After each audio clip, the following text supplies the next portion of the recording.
इसमें के साथ न केवल बनाई, थैंक यू, और 1983 में अटल जी और चरण सिंह ने एक साथ मिलकर दिल्ली में धरना दिया। ऑलराइट, मैं मनीष सिंधवी को आमंत्रित करता हूं। ये तो बता रहे हैं तो आप ही के खिलाफ चौधरी साहब तैयार हुए, और देखिए आज कितना नेचुरल पीढ़ियों का रिश्ता है। बड़ी अच्छी बात कही संजय चौधरी जी ने, पीढ़ियों का रिश्ता है, आपसे तो कुछ नहीं है, क्यों आपके साथ खड़े हो?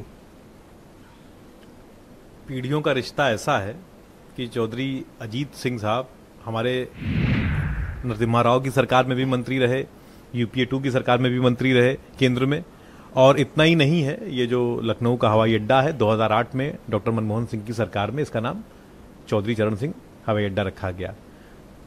सवाल सिर्फ इस बात का है कि और उनके बेटे, मैं तो चौधरी साहब की काबिलियत को अप्रिशिएट करता हूं कि दोनों दल कितनी इज्जत बख्श करें। हमारे साथ मंत्री थे, वो कह रहे नहीं, हमारे साथ मंत्री थे। नहीं, मैंने उनकी बात का जवाब दिया, ताकत पैदा कर ली, मैं अप्रिशिएट करता हूं। मैंने उनकी बात का जवाब दिया है कि मसला ये नहीं, आप दोनों दौड़ रहे हैं। नहीं, मैंने कहा, मैंने उनकी बात का जवाब दिया कि मसला ये नहीं कि किसके साथ मंत्री थे, किसके साथ मुख्यमंत्री हुए, मसला ये नहीं है।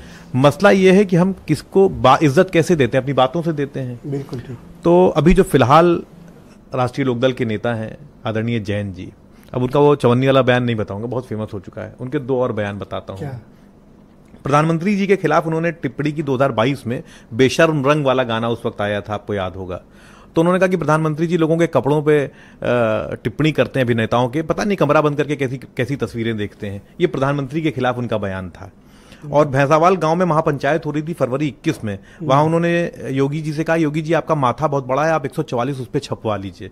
तो कितनी इज्जत उनके दिल में दोनों बड़े नेताओं के खिलाफ भाजपा के रही होगी, इन दोनों बयानों से जाहिर हो गया। तो जैनब ने कहा ना अभी कि क्यों सीरियसली लेते हैं, कैंपेन में ऐसी बातें कहते रहते हैं। मतलब अब संजय चौधरी जी और जैनब जी की बातों को मिला दीजिए। वो कहती हैं कि वे बयानों को सीरियसली मत लीजिए, और वो पीढ़ियों का रिश्ता बता रहे थे। मैं तो कोई ऐसे पीढ़ियों का रिश्ता ही नहीं जानता कि रिश्ता अगर टूट गया हो तो मतलब रिश्ते अगर ना रहे हों तो इस तरह की बातें, इस तरह के, दरअसल आपकी बातों से जलन की बू आ रही है। ना आप जल भून के, मैं तो राजनीति में भाषा की मर्यादा पे रहना चाहता हूं, ठीक है। दूसरी बात, अब चौधरी चरण सिंह जी की बात कर लीजिए। अच्छा, ये कौन सी मर्यादा थी कि जयंत चौधरी जब बोलने राज्यसभा में खड़े हुए किस तरह से हुटिंग की आपने, आप भूल गए? एकदम मैं याद, मुझे भूल गए? मैं आपकी बात पर सख्त एतराज करते हुए इस बात को कहता हूं कि चौधरी, मेरी बात पर तो पैनल में हर आदमी को एतराज है, चाहे मैं जैसे नहीं, चौधरी जयंत सिंह जब खड़े हुए तो मल्लिकार्जुन खड़गे जी ने सिर्फ नियमों की बात करी थी उनसे, सभापति महोदय से, और नियम की बात कहा था कि इस नियम के तहत ये इनको बात करने का मौका दिया। तो मुझे लगता है वो ठीक भी था, उसमें कोई गलत भी नहीं था। नियमों की बात की जाए, उस बात को अगर दूसरे एंगल एक आदमी अगर चौधरी साहब पर कुछ बोल लेते, आपका क्या चला जाता? नहीं, दोस्त हैं पुराने, ऐसा सवाल इस बात का है कि आपका टाइम थोड़ी, वैसे भी राज्यसभा इतना भी क्या नाराज है, धनखड़ साहब राज्यसभा अपनी मर्जी से ही चला रहे हैं, जो उनको अच्छा लगता है वो करते हैं। अब तो वहां लोकतंत्र रहा नहीं, वो तो अपनी मर्जी से चला रहे हैं ना, जिसको चाहते हैं बाहर कर देते हैं, जिसको चाहते हैं अंदर कर लेते हैं। तो नियमों की बात नहीं, मैं अपनी बात पूरी कर लूं। दो बेहतरीन पत्रकार मेरे साथ मौजूद हैं। हाँ, मैं और अब चौधरी साहब की बात कर लें। चौधरी साहब ने पूरा जीवन किसानों के लिए दिया।